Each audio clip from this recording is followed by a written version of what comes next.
You are now listening to the Fierce Kingz podcast.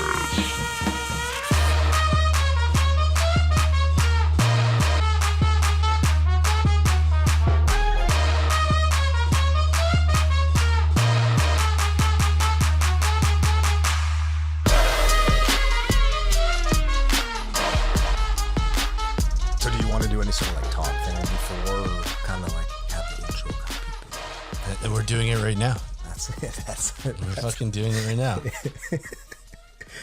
What up, what up, what up, what up? What's up, folks? My name is Paul. I'm with the one and only Stu Fierce, and you are now listening to the Fierce Kingz podcast. Stu, what it do, baby, baby? Not a whole hell of a lot, man. I was actually just thinking, so you know me, I got a little bit of a mop going right now. Like, and Yeah. it's getting a little out of control. Well, I'm looking at it right now. Yeah. One of those things where it's like, it's annoying. It's all like, even when I lean over to eat, like lunch or something like that, it kind of gets in your eyes, or especially if there's no product in it whatsoever and it's just like flowing like some sort of 70s porn star.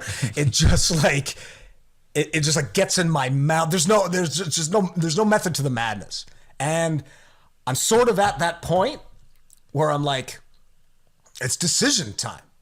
Do I go for the chop? I had this kind of goal where I was like, okay, I'm gonna cut it. I'm gonna grow it all out, and then I'm gonna cut it once it's kind of past my, like, almost to my back, and then I'm gonna donate it to cancer, like, because I think they make like wigs out of it and shit. And so, and then just go for a buzz or whatever, and then go back to kind of normal hair life. But yeah, I just really don't know what to do. You know? I'm kind of in the same boat because I'm getting on calls at work and I'm starting to get like, not judged, but like I was on a call the other day and they're like, there he is, the guy with the best hair in all of Canadian, the Canadian business. What's up, buddy? I'm like, I think you're talking shit to me. Yeah. I think you're saying, yo, this guy needs to get a haircut. Well, it ASAP. was passive aggressive as hell. Yeah. Like he was just really, he was trying to poke you and be like, listen, dude, you look like a scrub here. Like, get your shit together. This is a professional work environment. Exactly. Yeah, Even though it's not, because I'm just working out of my basement. Yeah, you don't even have pants on, and this guy's telling you to cut your fucking hair. Yeah. How about I put on a headband? You know what I mean? Do you want to see what's underneath my desk, pal? Yeah, you don't want to know. Well, listen, I'm in the same boat with the long hair. It's a problem because, okay, but hold on. What's this guy's salad situation? What's this guy's mop situation?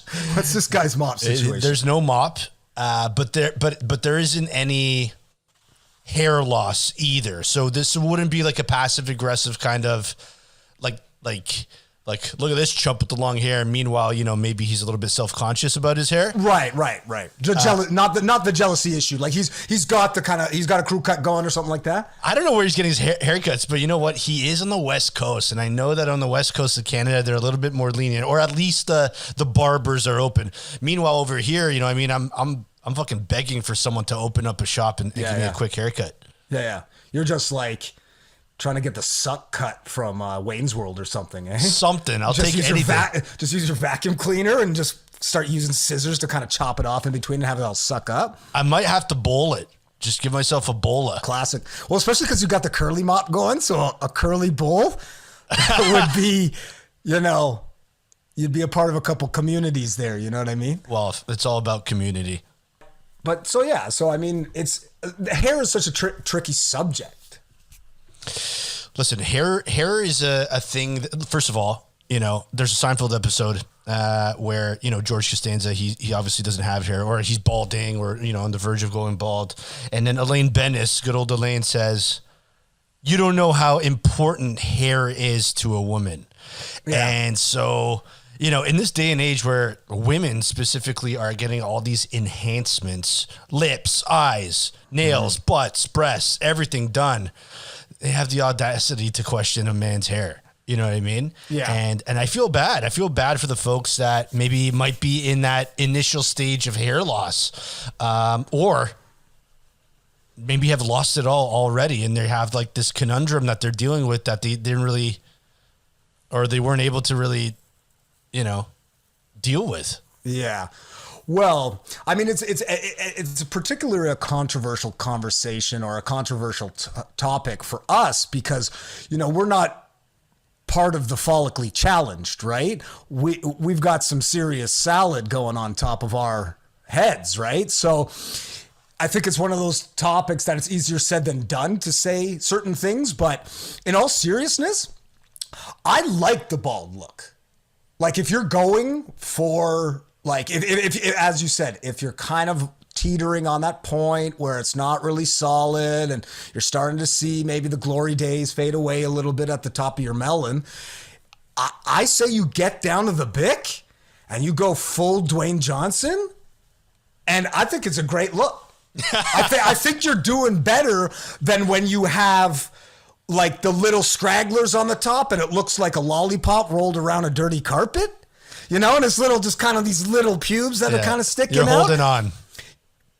People are going to make fun of you more for that than they are for you being bald. Now hold on. So, okay, let's just get right into this because you mentioned something right away. Whip out the Bic.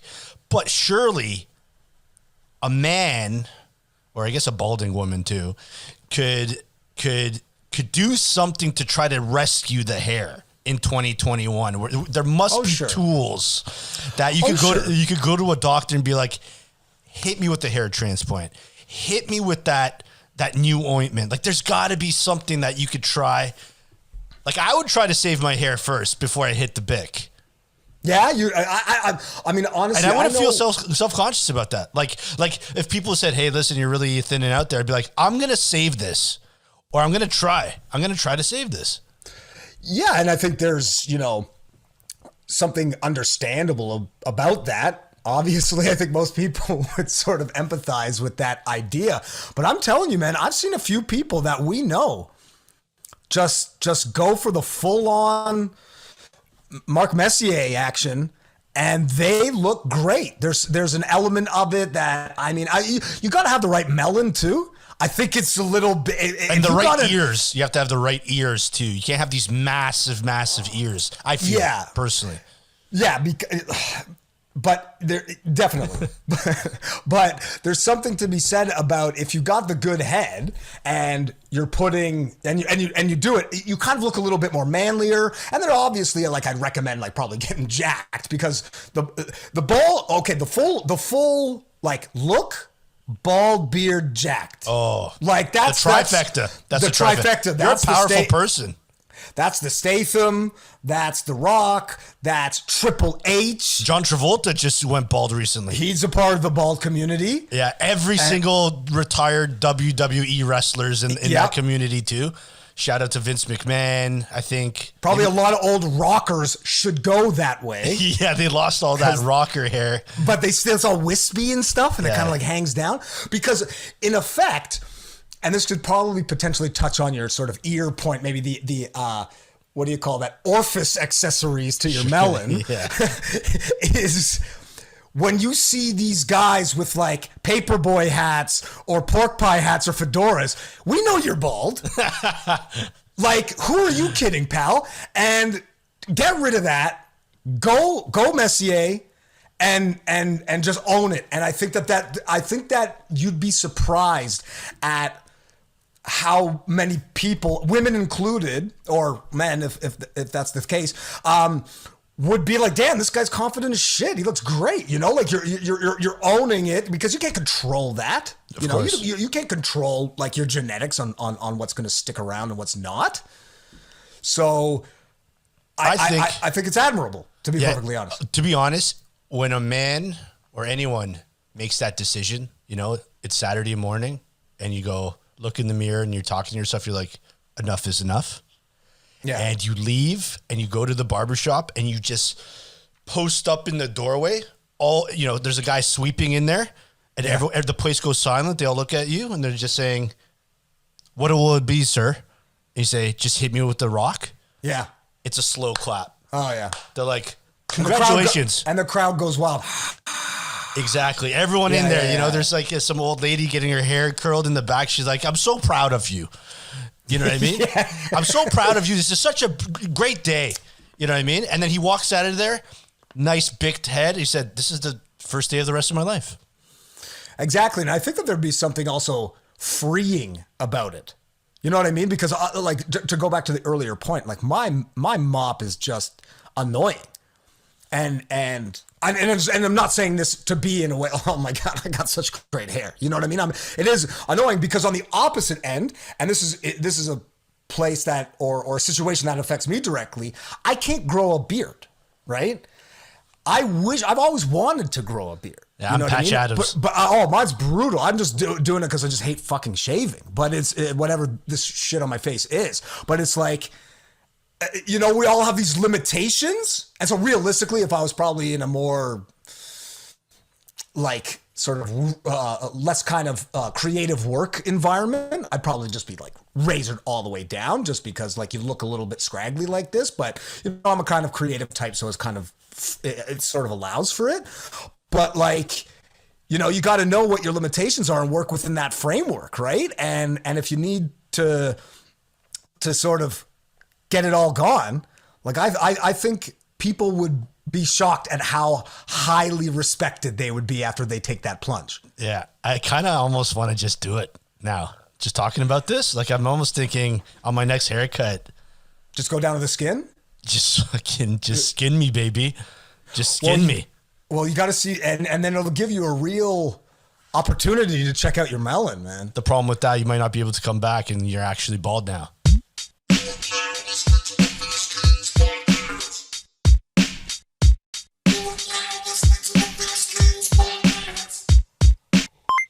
All right, check it out, man. So it was the Super Bowl this past weekend. And the Super Bowl is always really interesting because it's a shit ton of fun too, right? But it's but the prep is so hectic, right? You got to get the food prep, the booze prep, where are we watching the game? You know, do you have the big screen? Like I know people buy big screen TVs and then return them to the after. Thank God that the Super Bowl is not on a Saturday night because I honestly think it might be the most debaucherous night in North America if it was. Yeah. Yeah. Like thank God there's a working day the next day. I think men in particular it'd be beyond a hangover, right? Because you're basically drinking from 5 p.m. Yeah, I think employers are kind of aware of that Monday anyway. I mean, like I have heard that they've been doing pitches to make that like a national holiday or at least like some form of holiday from like mandated from certain places because they're like, people come in there just wrecked. Like they're not doing anything. They exist in time and space at this location where they're forced to work, or at this particular time, not so much. I mean, this is the first year we've had it where it's been during this, but they come in and the boss just looks at them and they're like, yo, what's up, Jeff? And he's just like bloodshot eyes, maybe got 3 hours tops. He's hitting the can every 2-3 minutes because of his guts are all rotten from the night before. Not just all the beer and stuff, but the food. Like the food is a killer. I think forget about the food. Like I'm on a 24-hour Tums alert. You know what I mean? Like, like I'm walking to the bathroom and you can hear like, and that's not Tic Tacs, man. That's a full pack of Tums ready to be ingested at any given time. Well, it would be like on your spread, you know, like you got the football spread going and you got the 8-layer dip, the nachos over here, the like vegan chili and then the meat chili, and then just like a platter of Tums, Pepto-Bismol, Maalox, whatever you need. Gaviscon, like let's get serious here. Like you need to load up on that stuff before you do any other activities related to the Super Bowl, because if not, you're not even going to sleep.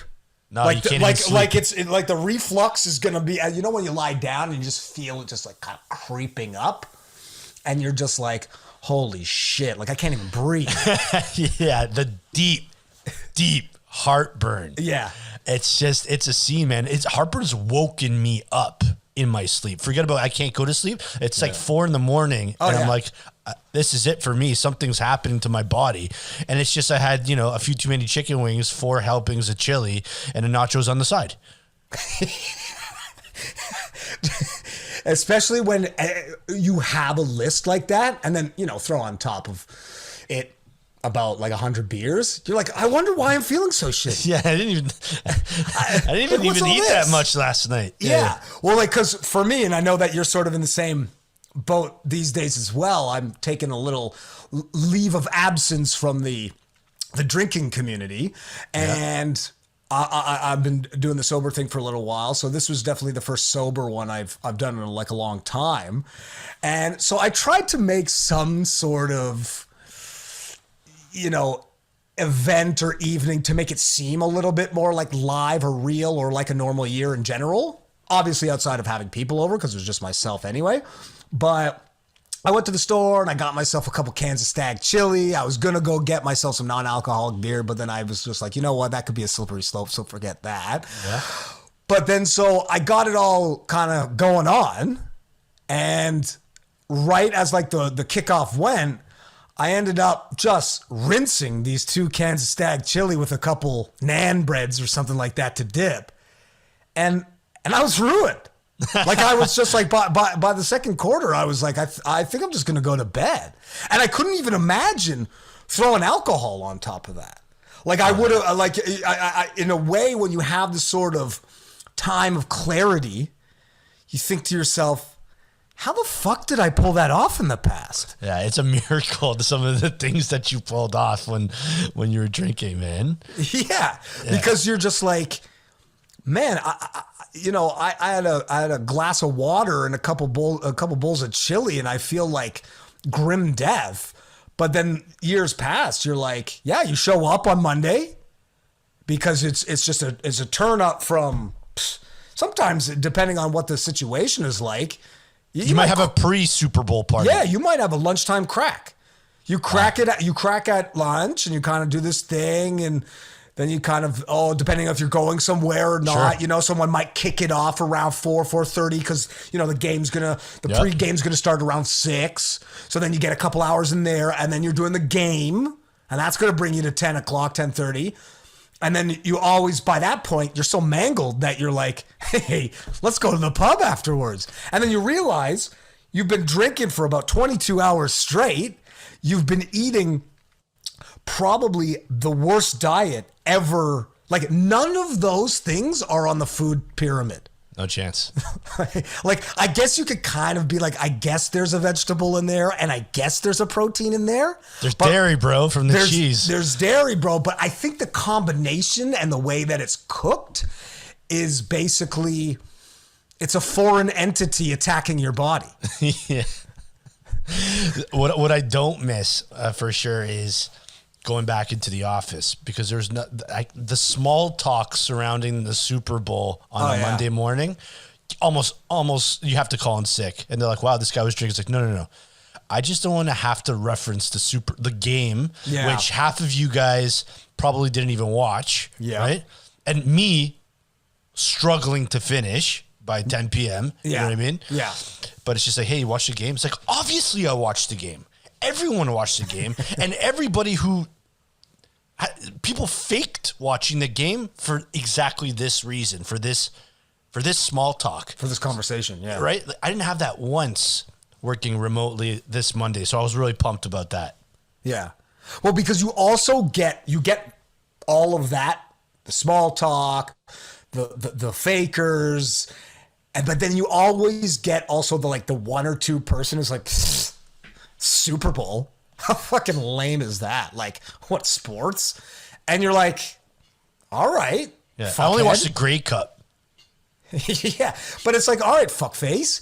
Like, what's it to you? What do I watch? I don't come and boot in your TV when you're watching The Big Bang Theory, which I probably should, because that's about as funny as an STD. But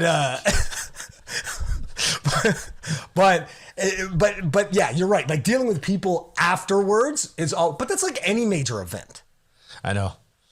Remember when there was a time where like the Oscars were a really big deal? And I think they are to some, but I think since like streaming services have become so popular, people are just like, what do I care about an award. Like, I watched the movie. I liked the movie. I don't need to know if it won an award or anything like that. But I remember there was similar instances with like the Grammys and the Oscars and stuff like that in the same category as Super Bowl, where, you know, you hit up work on Monday, like, did you see Adele's performance? Did you see fucking Ricky Gervais drop the F-bomb 10 times? And it's like, not anymore. You know what I mean? Like, I've cut that out because the small talk, man. Well, and there always ends up being so much controversy around all that sort of stuff. Like, let's take award shows in particular, but it's just like, everybody's always like, oh, this guy should have won it and blah, blah, blah, blah, blah. And then so you kind of realize that you're like, what's the point? Because either the one you like or the one that you think is the consensus winner or blah, blah, blah, doesn't win. And then everybody thinks it's rigged and blah, blah. At the end of the day, it's just famous elites giving famous elites kudos. So fuck them. And if you watch a movie and like it, what do you give a shit if it wins an award or not? No, go watch it again.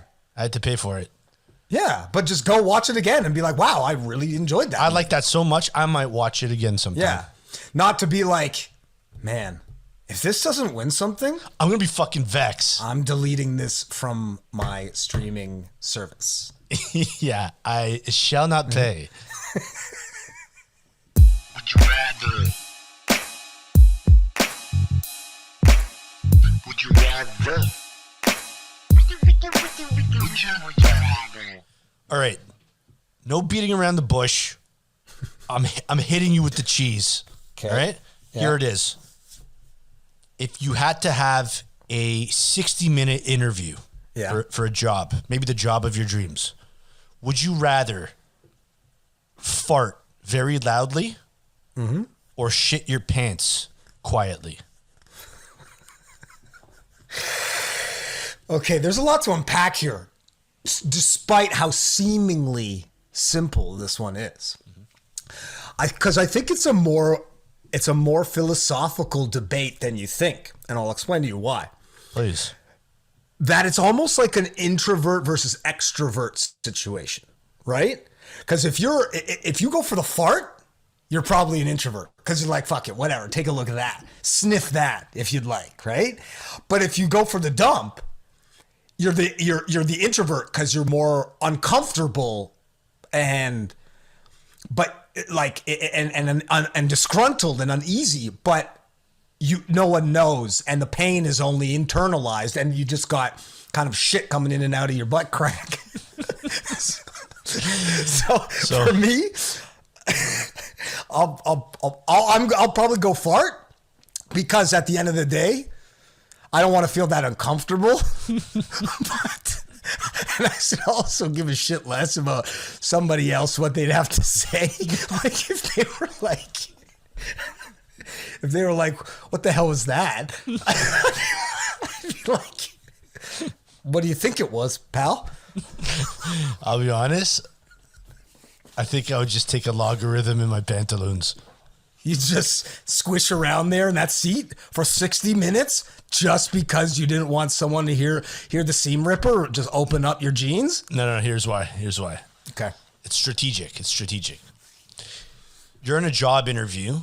You might be crushing it. You're talking about your experience. You're talking about your life, right? Yeah. They're into it. They like it. They're like, this guy has management potential. I can see him leading a team. I love it. And then you just hit him with the fucking haymaker, you know what I mean? The Harlem Shaker, just whatever it is. Yeah. And they won't be able to comprehend what has just happened, right? They're like, this guy can't be serious. And so what happens is you're going to leave that room comfortable, maybe embarrassed, and maybe you bring it up. And, you know, they're going to ask that guy, so how was he? They're like, fuck, man, he was awesome. Ticked all the boxes, this and that. But get this, the guy ripped it so hard during the interview and didn't say anything, right? We can't hire this guy. This guy is sick, right? Well, sorry to interrupt, but like, would you hit him with the excuse me? Oh, pardon me, you know? I probably... Or would you just continue on and be like, yo, it was that guy over there? Like, are you playing it off, or are you going to say like, yo, it was me. I get it. It sucks. And no one wants to whiff that. But at the end of the day, The Super Bowl was last night. I had a bunch of chili, and this is what's going to happen. Yeah, I mean the excuse is really easy, and I guess it's know your audience, right? That's what you have to know. Is like, is this another guy who's maybe similar in age, or at the point in your life where you're just like, look, I farted. Let's just get it out there, okay? Yeah. Like I'm sorry. And maybe depending on the job itself, it might lend itself to doing that. Like, let's say you were interviewing for a position on Jackass, they'd like the fart. But if you were going for a position as the DA of New York City, well, then maybe you go for the dump and then change your scungies when you get to the washroom. Yeah, and that's what I'm saying, is because there's going to be a lot of chatter afterwards. This guy, farty pants over here, we can't give him the job. Meanwhile, if you take the dump, the person interviewing you, I think they won't believe it. They'll be like, did this guy just shit in his pants in my office during the interview? Well, no, there's no chance. No, there's no. It's in my head. Something smells, and you shake hands and you leave, and it's like a mystery. There's no mystery with the fart. Oh no, but I mean, but then you're worried about the sort of the residuals, right? So let's say you say you take a dump in your pants and no one notices, right? And depending on what type of product it is, you might take off and then they say, okay, that guy was great and this, that, and the other. But then he takes a look at his couch cushions and he says, whoa, did this guy really go for it on my sofa, on my brand new sofa? Or is it like a thing where it's like, well, it might stay in the pants. Well, so that's a gamble.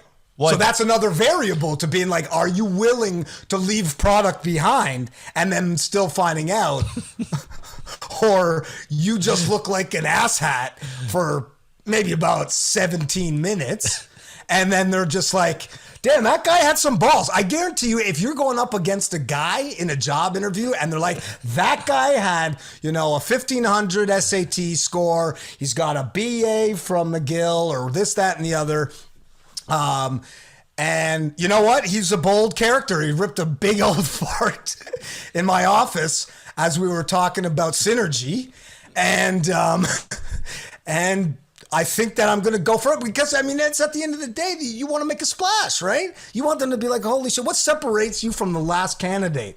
So you take a seam ripper halfway through a 60-minute interview. Oh, they're not forgetting that. Yeah, but imagine you got the job and then, years later they say, that was a tough interview. I shit my pants for this job. You want to talk about dedication and promotion. You know what I mean? I took one for the team. You know how uncomfortable for us? I had to take the subway home with shit in my pants going down my leg. Now, one thing I wanted to talk about, we didn't talk about smell because we said a loud fart. And so, you fart, you know what I mean? And it's awkward. Maybe there's a laugh and there's like shock and you're like, I did it. Sorry. What if there's a tremendous lingering smell for the entirety of the interview and the guy's like, I just can't do it anymore? See? Like that might be worse. I'm telling you, the fart, don't shy away from the dumping your pants. Yeah, is that where you like pull out one of those little mini fans and kind of point it away and hope that the air kind of shoots away from your general direction? And you say, woohoo! Yeah. I'm sorry, pal, but it is what it is, my mate. Or you blame the interviewer. Yeah. Like imagine after the interview. Kevin! How could you? Did you just fart? It stinks in here. Be like, no, I thought you farted. I think it was my dog. Yeah. It's actually my breath. I was worried about that. Yeah, it's a tough one, man. Like I bet but to that point, I would take a loud, smelly fart over someone for shit for breath. If I do a job, if I was the employer and I was doing a job interview and they had bad breath, holy shit, they're not getting the job. Guaranteed. If you've ever had a conversation, yeah, I know, with a person with like really bad breath. I mean, sometimes you can get a guy who's a smoker. He might have a bit of lingering smoke, or the person just ate onions or garlic or something. Whatever. I'm talking. There was this dude I knew that used to run a shop back in the day, and he had the gnarliest teeth, and legit like it like was using shit shit for toothpaste, and I couldn't even stand talking to this guy. I was like, I don't know what you got, halitosis so bad, and I can't get over it. Bad breath is a problem, and I definitely get bad breath sometimes. It happens a lot when you're a talker, or if you talk, you're on a lot of calls. Like, it just happens, your breath stinks. But there was this one time I was working with someone real close where they had to like sit at my desk, like we were working on a project together. Yeah. And I straight up said, "Hey man, did you fart?" And he legit like looked at me. He's just like, "No, but I know what it is." And it was his breath, and he was talking about his breath, and he left. And I guess he was on the search for gum, anything, you know what I mean? Because it was so foul and offensive that how could you walk around the office thinking that, or having your coworkers thinking that you're walking around farting when the whole time you're breathing this shit fumes? It's a mouth fart. It's a fucking, yeah. But I mean, I think but that's almost even the worst case. If someone being constantly aware of it. They're like, dude, I think I know what it was. Well, what is it? Well, I have awful breath. And you're like, so you're aware of this and you don't keep some XL or some Tic Tacs on you at all time? Like, that's the least you can do. Like, it's a matter of courtesy, right? Like, imagine going around and talking for people and leaving the conversation being like, I know that guy just whiffed my breath and he was pissed off because it smells so fucking bad.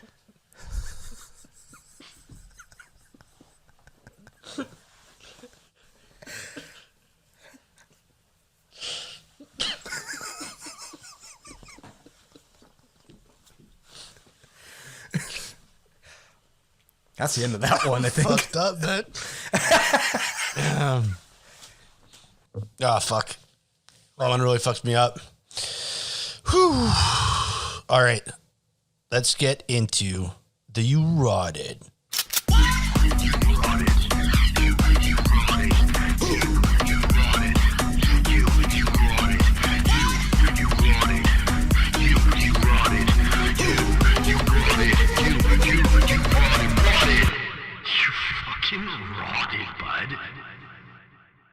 All right, folks, welcome to You Rotted, the segment where you send us stories of times where you rotted. If you want to send us your story, just hit us up at fiercekingz@gmail.com. We're also checking all the comments and DMs on Instagram, Twitter, and YouTube. Today, we're really excited because we got one of our listeners calling in and sending us one of his recordings of his story. So let's just play that right now and we'll get into it. Eh, Stu?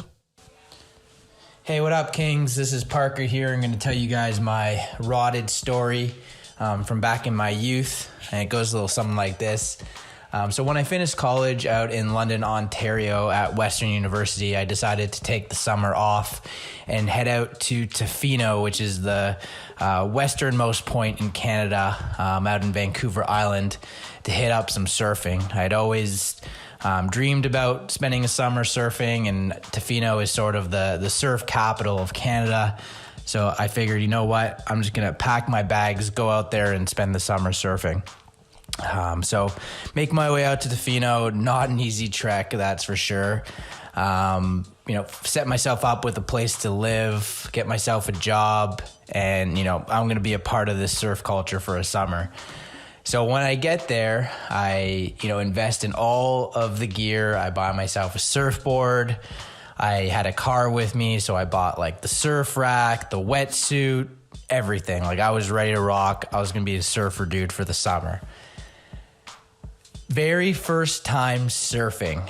So I get out there, there's a bunch of people. I'm talking to some of the pros. They're telling me, to start off with some of the small waves, the more of the surface waves, just to get started. And then, figure out my skill level and move up accordingly.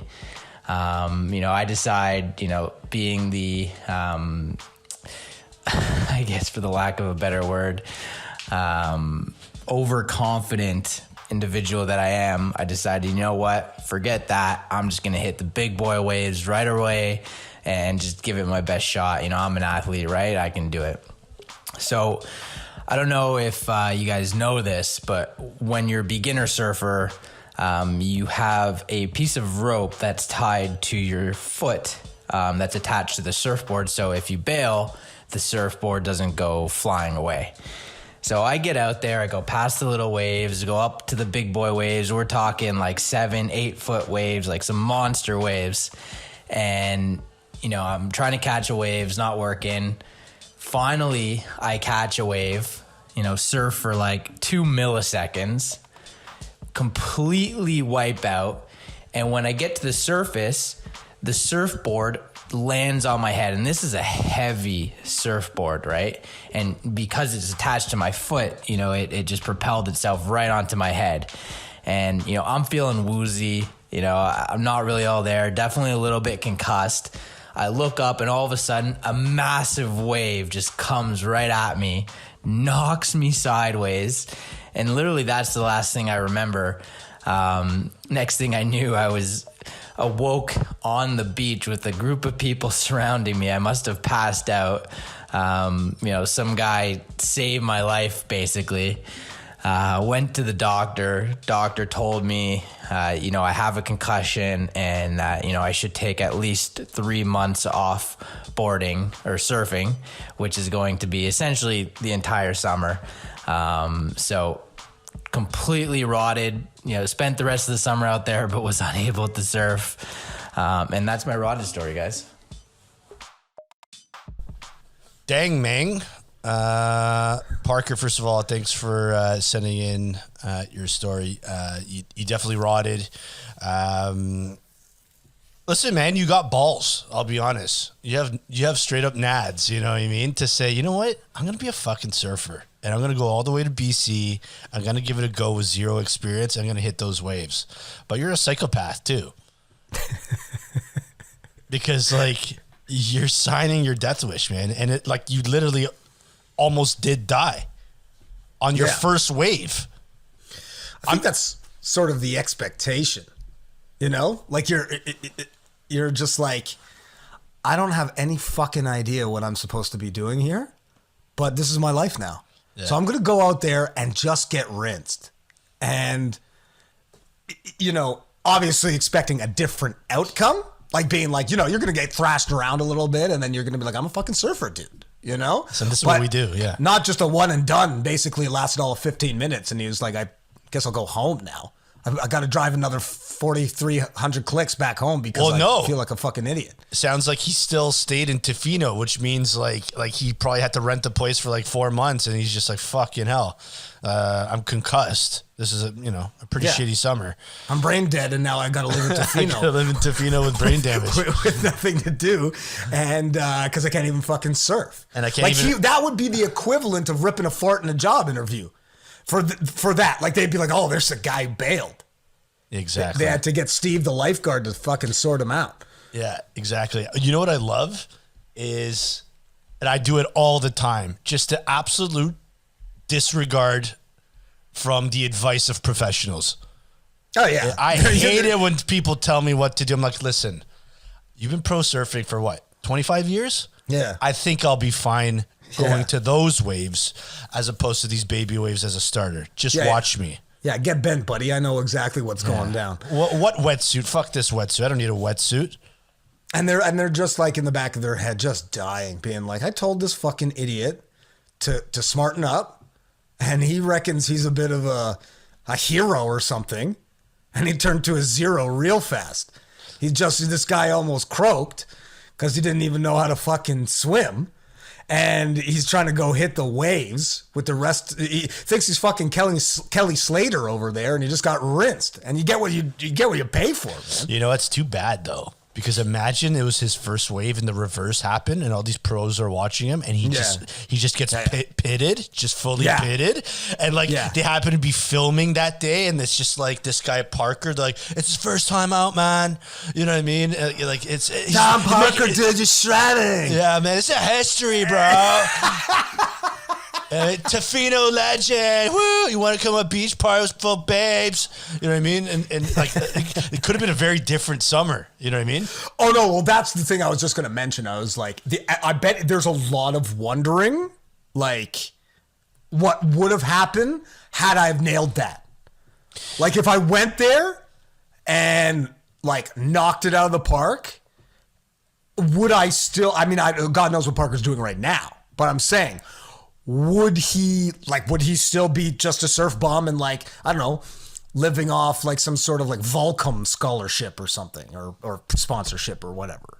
You know what I mean? Like, would his whole life be different had that particular incident not have happened? Well, think about it. If he became the surfer dude, and this would happen to anybody. So imagine you say, hey, this summer I'm going to learn how to skydive or become a snowboarder or whatever. Gonna learn how to die. I'm going to learn how to evade death. Yeah. You know what I mean? And then you come back to Toronto or wherever he's from, and it's just like, you're a changed person, right? Your family's like, so how was you? You're like, I'm a fucking surfer, Mom. Yeah. Like you don't even know. Or you're coming back with your tail between your legs. They're like, so how was it? I don't even want to talk about it. Yeah, let's just say it was a disaster. It was a disaster. I'll never be the same, and it's for the worse. What Tofino trip? Tofino? Well, I've never Who's been that? to I've never been to Tofino. I don't know what the hell you're talking about. I was just head to Florida for a bit. Tofino definitely sounds like someplace in California and not in the west coast of Canada. They probably did that on purpose, though. Oh, yeah? I'm assuming, because they're just like, Canada, for those aspects, doesn't really have it. You know what I mean? Like, so, they're saying like surfing in Tofino is the best surfing you can get in Canada, right? Okay. That's a bunny hill to anything that they have down south. Yeah, obviously. Imagine you forget often that Hawaii is part of the States and they get fucking pitted heavy. Yeah. Yeah. And then have a fucking Spam sandwich. But that's what I'm saying, right? It's because it's like a diet wave, diet surfing. Or, you know what I mean? Like, cause when you see them ripping those crazy ass waves, it's always in California or like you said, Hawaii or something like that, right? Yeah. Where they do all those like big, like, tournaments or competitions or whatever. Yeah. Where there's like a wave coming in that's like, it comes once a decade and they're just waiting for it, which drives me crazy when you see those videos. They're like the one wave that it's a rogue wave that happens once a decade. And then you see this fucking dude. No, but it's not just one dude. It's a sea of humans ready to capture their death on camera. Yeah, they're pumped. They're like, yo, this was what my whole life has accumulated to. Take me. And you just see them just going fucking flying. And they look like little ants, like on that wave. You know, you just see this. And then it always happens where the wave is like crashing down. And you just see this like little ant like emerge from the tunnel. And everyone's hands up. Yeah. Meanwhile, all 80 the other people are all dead. No one gives a shit about that. Yeah, like, there's only first place. Should we call the National Guard? Nah, they punched their own ticket. Yeah. There's no podium. It's just one seat. Yeah, they got the podium for the winner and then coffins all next to it for whoever. Yeah. A mass grave. Yeah. They're like, so where does the winner go? That's the winner's circle. Oh, it looks pretty small. Oh, yeah, that's the death circle. Yeah. And that's where the majority of you people will end up. You're all winners in our books. No, but man, surfing is tough. Like, I've surfed once, and he's right. Or sorry, he didn't even mention anything. But it's tough. So like, to hit the big waves before you even know what to do. Yeah, shocking that he went for it. But I guess he just went for it, right? Oh, those guys are yoked too, right? Like when you see those like surfer dudes, like they're fucking jacked, man, because that's a hard workout. Now, I don't know Parker's situation physically, but probably not the best. But even still, it's like it takes you a fucking some training to get ripped like that. Like those guys look like practically like bodybuilders. They're like Tony Horton on a fucking boogie board. Yeah. You got to know how to swim, man. You've done some laps in your day if you're a surfer. You know what I mean? Big time. You've got to have your bronze cross or whatever it is 10 times over. Because if you're like, listen, I'm about to go rip a tsunami right now and I might or might not come out of it. So I better know what the fuck I'm doing at the very least in order to potentially, I don't know, get back up to the top of the water or I'm legit being pulled down. Not to mention all the like shark activity. Now, I don't think there's like sharks in Tofino, but like surfing in general, fuck that.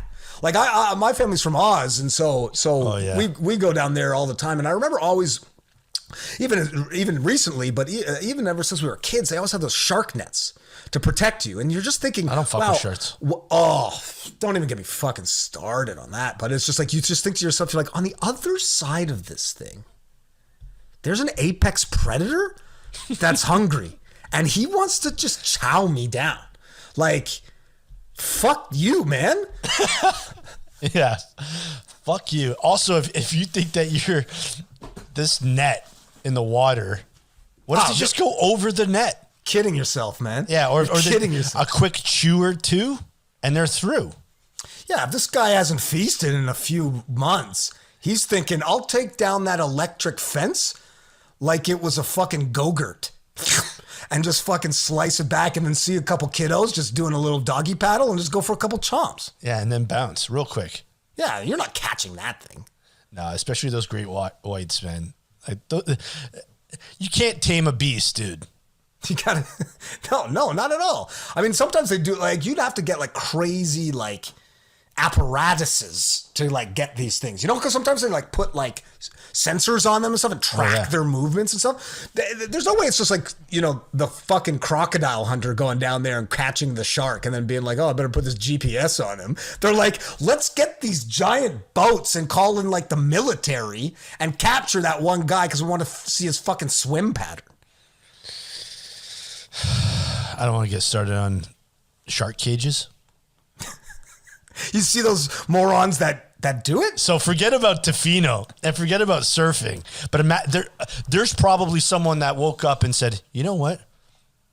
This summer, I'm going to Australia. I'm going to go fucking shark cage diving. And I don't know if I'll be... Yeah, and that's just insanity to me. Hell no. And you know what the problem is? Maybe this sounds bad, but like sometimes you always see those like videos where it goes belly up and you're kind of like, you fucking deserved it, dude. You know, it sucks that you died and all, but it's just like, what did you expect was going to happen? Like, aren't you expecting that it's like, you know, sometimes you see they go down those shark cages or whatever and they're feeding them like whale blubber or like cow guts or something, and the shark's coming over, and then the door just pops open because they forgot to lock it. And then the guy's like, well, I'm fucked. Right? And you see the fucking shark just like, hello, with his flappers, his fins, just like, hello, come over here to me. And he fucking, and you're just like, what else am I supposed to do? And everyone on the boat at the top just sees like this pool of blood and they're like, best if we leave. Time to make it back inland, pal. Yeah. Time to make it back. No, because they feel the like chain pulling a little bit. And they're like, oh, I think there's trouble downstairs. And then they're like, yeah, well, we know what the hell's going on. And then the blood comes up and they're like, all right, hit the horsepower and let's get the fuck back to land. Yeah, you guys didn't see anything, right? We're on the same page? All right, cool. Let's get the fuck out of here. Yeah. I thought you guys went on the shark seeing tour with 9. Oh, no. We went with 5. Because some people didn't make it back. Well, listen, Parker, let me just tell you something. Let me tell you something real quick. I want to congratulate you, okay? Because you brought it.